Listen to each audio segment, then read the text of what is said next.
옛 이야기 속 지혜를 길어 올리는 시간, 황금야담에 오신 것을 환영합니다.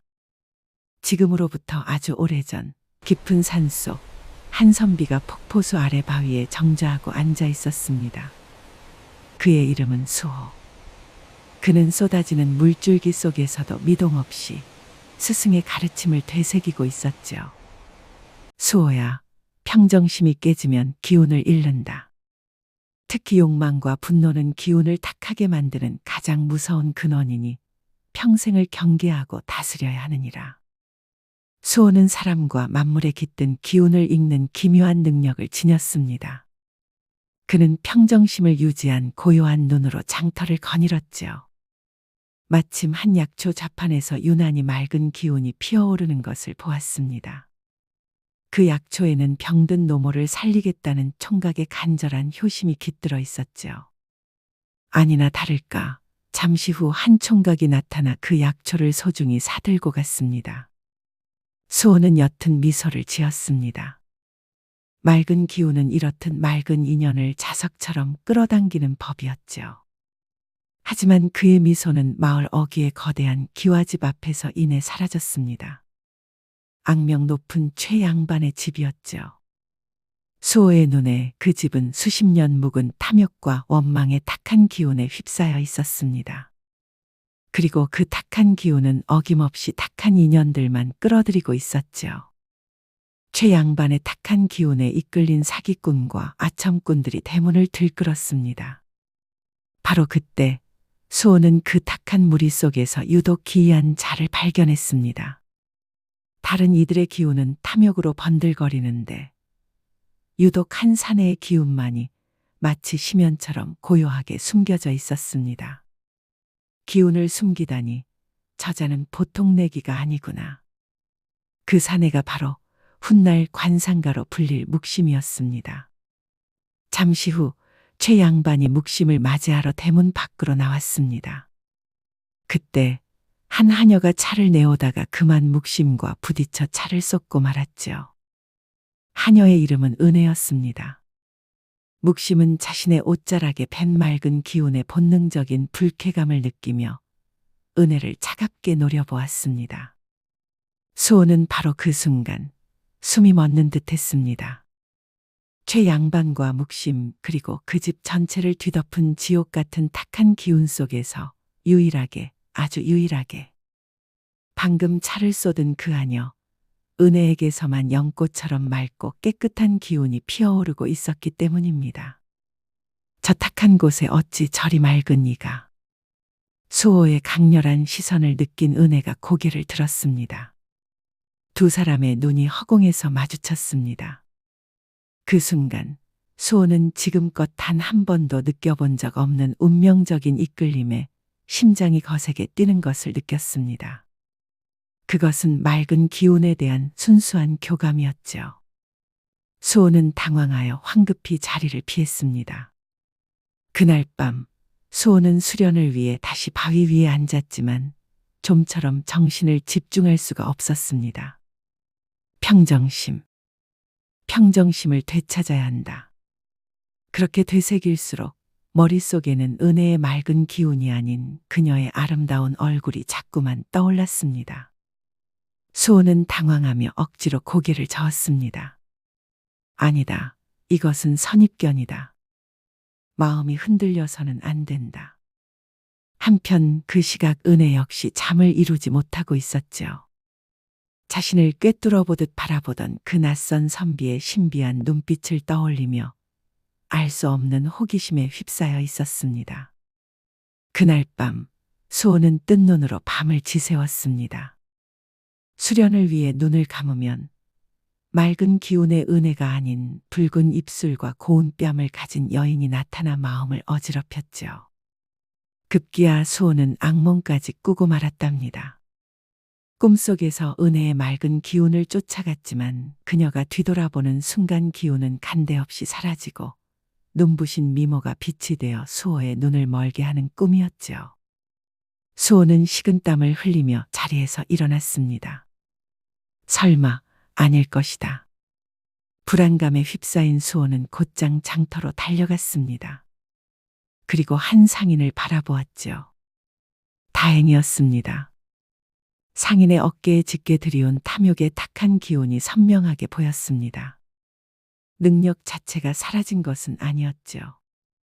수호는 안도하면서도 마지막 확인을 위해 최 양반의 집으로 향했습니다. 마침 어제 보았던 그 기이한 산에 묵심이 양반 집으로 들어가고 있었습니다. 수호는 숨을 죽이고 묵심의 기운을 읽었습니다. 보였습니다. 그의 속내를 감추기 위해 겹겹이 둘러싼 차갑고 탁한 기운이 말입니다. 수호의 불안감은 더욱 커졌습니다. 저작거리 상인의 탁한 기운도 저 괴물의 기운마저도 보이는데 어찌하여 어젯밤엔 그리도 당황했단 말인가. 바로 그때 수호는 마당을 쓸고 있는 은혜를 발견했습니다. 심장이 발끝으로 떨어지는 듯했죠. 수호는 애써 평정심을 되찾으려 눈을 감았다 떴습니다. 그리고 그녀의 맑은 기운을 보려 했죠. 하지만 보이지 않았습니다. 아무것도 보이지 않았습니다. 어제 보았던 그 찬란한 맑은 기운은 간데없고 그의 눈에는 그저 바람에 흩날리는 은혜의 머리카락, 땀방울이 맺힌 가녀린 목선, 불안에 떠는 촉촉한 눈망울, 그녀의 아름다운 미모만이 선명하게 들어올 뿐이었습니다. 은혜는 수호의 시선을 느끼고 몸을 떨었습니다. 어제 자신을 신비롭게 바라보던 그 눈빛이 아니었습니다. 오늘은 마치 자신을 훑어보듯 집요하고 무언가를 갈망하는 듯한 욕망의 눈빛이었지요. 은혜는 두려움과 수치심에 저도 모르게 옷깃을 여몄습니다. 선비님, 어찌 저를 그리 보십니까? 은혜의 목소리의 수호는 마치 꿈에서 깨어난 듯 화들짝 놀랐습니다. 자신이 기운을 본 것이 아니라 욕망으로 그녀를 훔쳐보았다는 것을 깨달았기 때문입니다. 수치심과 공포가 한꺼번에 밀려왔습니다. 아니요. 내가 사람을 잘못 보았소. 수호는 그 말만 남기고는 황급히 도망치듯 자리를 떠났습니다. 은혜는 멀어지는 수호의 뒷모습을 보며 저분도 결국 다른 사내들과 똑같은 분이었구나 그렇게 생각하며 눈시울을 붉혔답니다. 두 사람의 오해는 그렇게 시작되고 있었죠. 같은 시각 방 안에서는 묵심이 최 양반에게 침을 놓고 있었습니다. 나리의 기운을 돋울 것입니다. 묵심은 자신의 복수심이 담긴 탁한 기운을 침끝에 실어 최 양반의 혈맥으로 정확히 전이시켰습니다. 시원하구나. 과연 용하도다. 최 양반은 순간의 상쾌함에 만족했지만 그의 맑은 기운은 이미 묵심의 탁한 기운에 오염되기 시작했습니다. 잠시 후 방에서 나온 묵심과 복도를 지나던 은혜가 스쳐 지나갔습니다. 은혜는 자신도 모르게 몸을 움츠렸죠. 묵심이 지나간 자리에서 코를 찌르는 듯한 역겨운 한기가 느껴졌기 때문입니다. 은혜의 맑은 기운이 묵심의 탁한 기운을 본능적으로 거부한 것이었죠. 한편 숲으로 도망친 수호는 절망에 빠져 소나무를 주먹으로 내리쳤습니다. 욕망이다. 저 여인을 향한 욕망이 내 눈을 가린 것이다. 평정심을 잃었어. 수호는 고통 속에서 잘못된 결심을 하고 말았답니다. 그래, 평정심을 되찾아야 한다. 그러기 전까지 다시는 저 여인을 보지 않겠다. 그녀를 마음에서 지워야만 한다. 그날 이후 최 양반의 집에는 기이한 활기가 돌기 시작했습니다. 관상가 묵심의 침술은 실로 용했죠. 묵심은 최 양반의 혈맥의 탁한 기운을 전이시킬 때 단순한 고통이 아닌 정신이 아찔해지는 일시적인 쾌락과 활력을 함께 주입했던 것입니다. 기력이 솟는구나. 내 놈의 침을 맞으면 없던 힘이 솟아. 최 양반은 묵심에게 더 많은 돈을 하사했고 자신의 몸이 묵심의 복수심에 잠식되어 가는 줄도 모른 채 그를 더욱 맹신하게 되었답니다. 하지만 은혜는 그 모든 것이 기만임을 본능적으로 알고 있었습니다. 그녀의 맑은 기운은 묵심의 탁한 기운에 가장 민감하게 반응했죠. 묵심이 양반의 방에 다녀갈 때마다 은혜는 방 안에 공기가 썩어 들어가는 듯한 역겨움과 머리가 깨질 듯한 두통에 시달려야 했습니다. 한편 수호는 숲속에서 자신의 잘못된 결심을 실행하고 있었습니다. 그는 은혜를 욕망 덩어리라 억지로 되뇌며 명상을 시도했지요. 허나 평정심은 돌아오지 않았습니다. 오히려 그녀를 탐했던 자신에 대한 죄책감과 그녀가 탁한 기운 속에서 쓰러져 갈지도 모른다는 불안에 수호의 기운은 더욱 어지럽게 흐트러질 뿐이었습니다. 결국 은혜는 더 이상 참을 수 없었지요. 최 양반이 묵심의 기운에 중독되어 밤마다 알아들을 수 없는 소리를 지르며 광기에 휩싸이는 것을 보았기 때문입니다. 이 집은 미쳐가고 있다. 은혜는 자신을 특별하게 봐주었던 단 한 사람, 수호 선비만이 유일한 희망이라 믿고 그를 찾아 나섰습니다. 은혜는 장터 어귀에서 수련을 마치고 내려오던 수호와 마주쳤습니다. 그녀는 다급하게 달려가 수호의 소매를 붙잡았지요. 선비님, 제발 도와주십시오. 그 관상가, 묵심은 사람이 아닙니다. 그자가 양반님을, 아니 그 집을 통째로 집어삼키고 있습니다. 수호는 은혜의 절박한 손길에 숨이 멎는 듯 했습니다. 잊으려 했던 욕망이 다시금 솟구쳐 올랐기 때문입니다. 그는 그녀의 말을 믿고 싶었지만 여전히 그의 눈에는 그녀의 맑은 기운이 보이지 않았습니다. 오직 애원하는 아름다운 여인만이 보일 뿐이었죠. 이것이 진실인가? 혹은 나를 유혹하는 환상인가? 수호는 평정심을 지켜야 한다는 강박에 사로잡혀 자신이 할 수 있는 가장 잔인한 선택을 하고 말았습니다. 그는 은혜의 손을 차갑게 뿌리쳤습니다. 낭자, 양반가의 일은 내가 관여할 바가 아니오. 다시는 나를 찾아와 이런 일에 엮지 마시오. 은혜는 그 냉정한 거절에 그 자리에 주저앉고 말았습니다. 유일한 희망이 마지막 동아줄이 끊어진 것이지요. 결국 선비님도 나를 구해주실 분은 아무도 없었군요. 은혜는 눈물을 터뜨리며 비틀거리며 돌아섰습니다. 이 모든 광경을 저 멀리 묵심이 지켜보고 있었습니다. 그는 수호가 은혜 때문에 평정심이 깨졌음을 정확히 간파했지요. 기운을 읽는 자라 하더니 고작 계집 하나에 흔들리는군. 하찮은 것. 묵심은 흉흉한 미소를 지으며 발길을 돌렸습니다. 이제 수호는 더 이상 위협이 되지 않는다고 판단한 것이죠. 수호는 은혜가 사라진 자리를 망연히 바라보았습니다.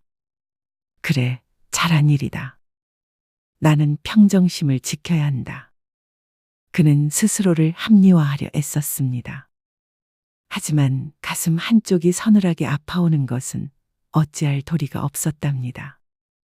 수호에게 마지막 희망마저 거절당한 은혜는 그날 이후 모든 것을 잃은 사람처럼 변해갔습니다. 그녀가 한장에서 정성껏 돌보던 작은 민들레꽃은 그녀의 절망과 함께 시들어버렸지요. 은혜의 맑은 기운 또한 그 주인을 닮아 희미하게 빛을 잃어가고 있었습니다. 수호는 죄책감에 시달렸습니다. 그는 애써 최 양반의 집 앞을 피해 다녔지만 어쩌다 마주친 은혜의 창백한 얼굴은 그의 가슴을 내려앉게 했죠. 하지만 수호는 고개를 돌렸습니다. 평정심을 지켜야 한다. 나는 옳은 길을 가고 있다. 그렇게 스스로를 속이면서 말입니다. 한편 묵심은 초조함을 느끼고 있었습니다. 매일 밤 탁한 기운을 주입하고 있음에도 최 양반의 파멸, 즉 그의 복수는 이상하리만치 더디게 진행되고 있었지요. 이상하다. 나의 탁한 기운이 이 집안의 무언가에 의해 정화되고 있어. 묵심은 집안을 샅샅이 살피기 시작했습니다. 그리고 마침내 발견했지요. 하녀 은혜가 걸레질을 하는 마루가 그녀가 스쳐 지나가는 부엌 문간이 유독 맑은 기운으로 정화되는 것을 말입니다. 묵심의 눈이 흉흉하게 빛났습니다. 저 계집, 저 계집의 맑은 기운이 내 복수를 방해하는구나. 그 시각 은혜는 자신의 좁은 골방에서 홀로 눈물을 훔치고 있었습니다. 그녀는 돌아가신 어머니가 유품으로 남기신 낡은 은빛 하나를 품에 꼭 안았지요. 어머니, 저는 어찌하면 좋습니까? 그것이 그녀의 유일한 위안이었습니다. 묵심은 그 모습을 몰래 지켜보고 있었습니다. 은혜가 그 은빛을 얼마나 소중히 여기는지 확인한 묵심은 차가운 미소를 지었지요. 그래, 도둑질을 할 만한 여인으로 만들어 주어야지. 그렇게 그의 기만적인 계략이 시작되었습니다. 묵심은 덫을 놓기 위해 일부러 하루 동안 최 양반의 치료를 중단했습니다. 탁한 기운의 주입이 끊기자 최 양반은 즉시 금단 증상을 보이기 시작했죠. 그는 눈이 뒤집혀 집안을 헤집고 다녔습니다. 내 활력, 내 기운. 누가 내 기운을 훔쳐갔느냐? 당장 도둑을 잡아내라. 그는 곁에 있던 무고한 하인을 도둑으로 몰아 매질까지 했습니다. 복수의 눈이 먼 묵심에게는 더없이 좋은 징조였지요. 다음 날 은혜가 심부름으로 장터에 나왔다가 저 멀리 수호를 발견했습니다. 그녀는 자신도 모르게 그에게 달려가고 싶었지요. 하지만 어제 자신을 얼음장처럼 밀어내던 수호의 눈빛이 떠올랐습니다. 은혜는 그 자리에 멈춰 서서 그저 절망이 가득 담긴 눈으로 수호를 바라볼 뿐이었습니다. 수호는 은혜의 절망적인 시선을 정면으로 마주했습니다. 잊으려 했던 욕망과 그녀를 외면했다는 죄책감이 다시 심장을 꿰뚫었습니다. 그는 공포에 휩싸였습니다. 여전히 그녀의 기운을 읽을 수 없었으니까요. 수호는 은혜의 시선을 피하고 도망치듯 자리를 떠났습니다. 그 뒷모습은 은혜의 마지막 희망마저 완전히 꺾어버리고 말았지요. 그날 밤이었습니다. 모두가 잠든 사이 묵심은 최 양반의 금고에서 양반이 가장 아끼는 백옥 놀이개 하나를 훔쳐냈습니다.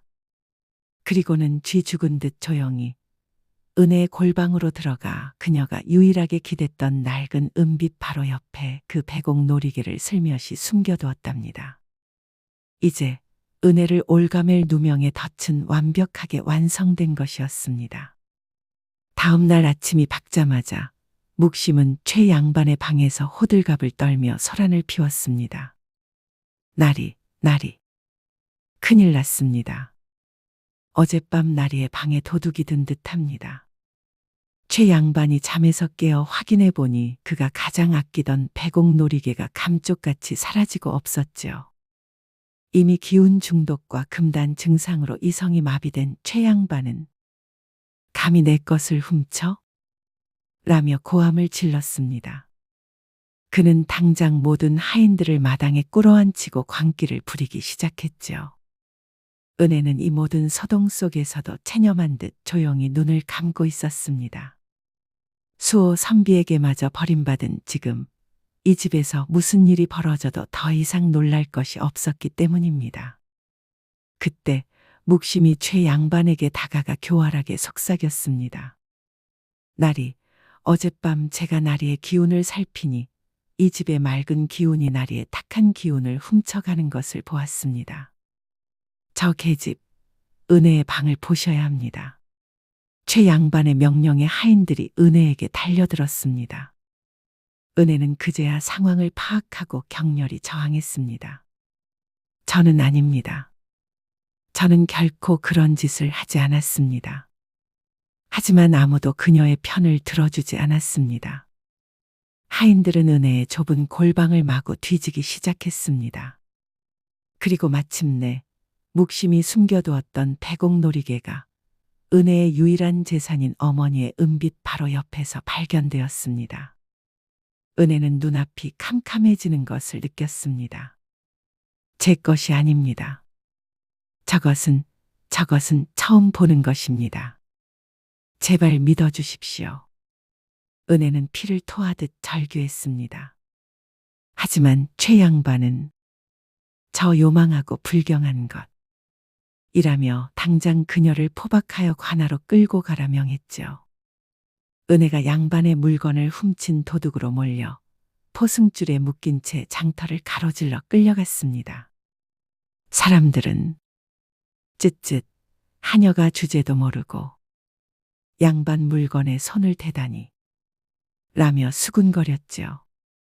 바로 그때 수호가 장터에서 그 끔찍한 광경을 목격하고 말았습니다. 그는 그 자리에 얼어붙었습니다. 불과 며칠 전 자신을 붙잡던 은혜의 절박했던 손길이 떠올랐습니다. 그 손을 자신이 얼음장처럼 뿌리쳤던 순간이 말입니다. 나 때문인가?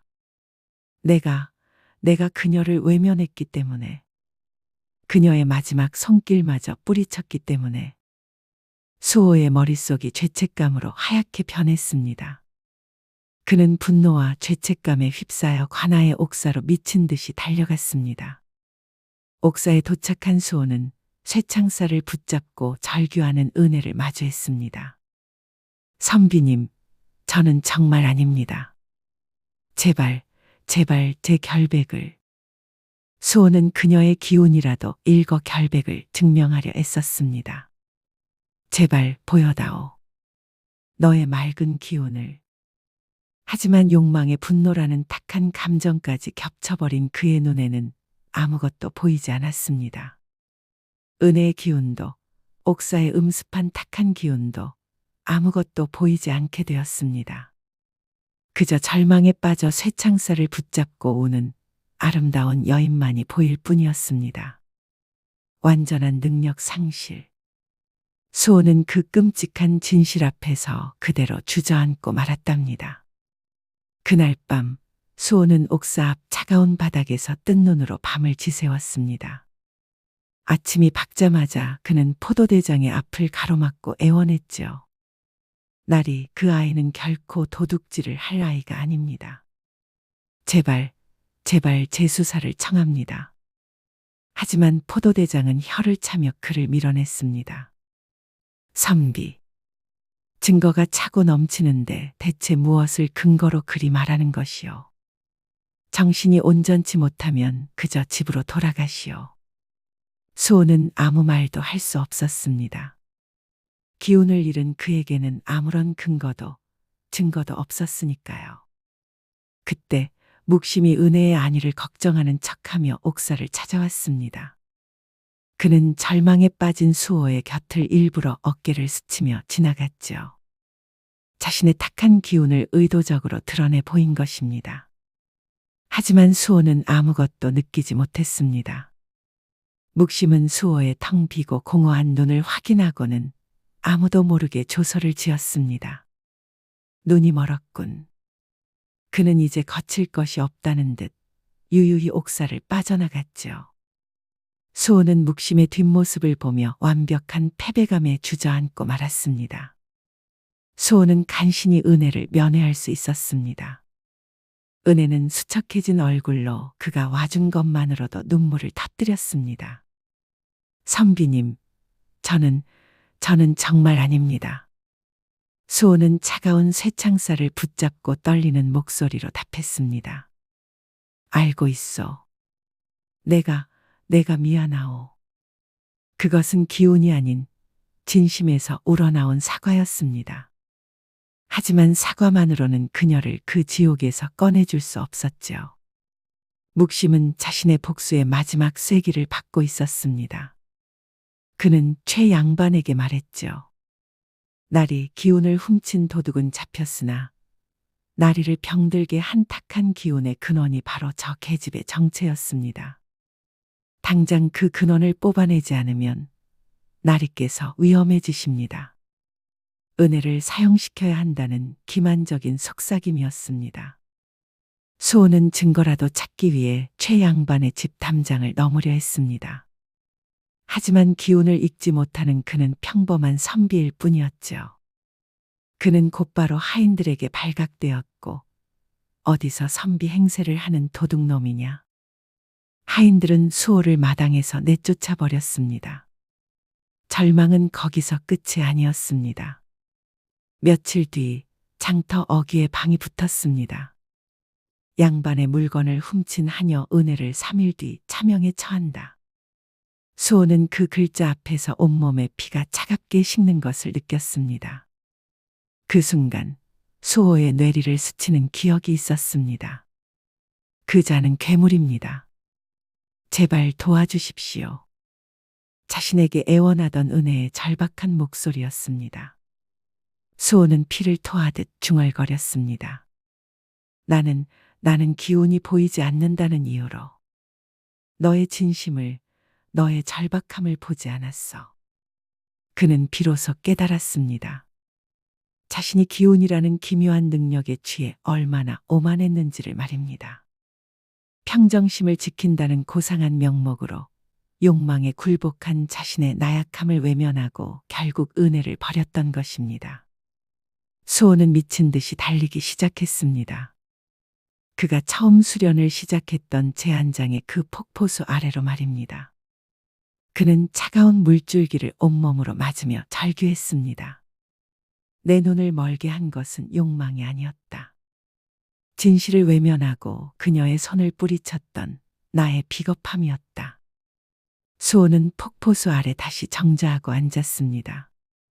평정심이나 능력을 되찾기 위해서가 아니었습니다.